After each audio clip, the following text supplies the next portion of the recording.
Hi little champs, Bubu is here to tell you an exciting story.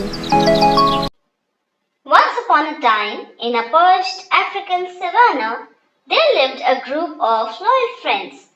Among them, there were Zuri, the lioness, Tambo the elephant, Kwasi the monkey, and Nala the gazelle. On hot summer days, they were struggling to survive a devastating drought.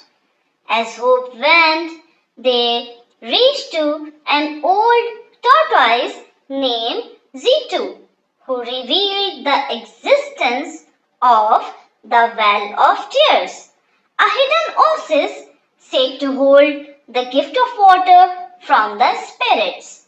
With gratitude and determination, the friends embarked on a journey and discovered the well, restoring their strength and reaffirming their bond.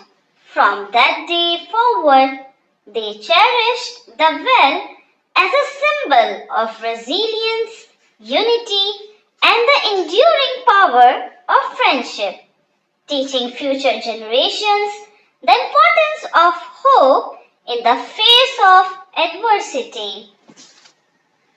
Hi champs, thank you for watching. I hope you have enjoyed this story and don't forget to subscribe my channel for more videos.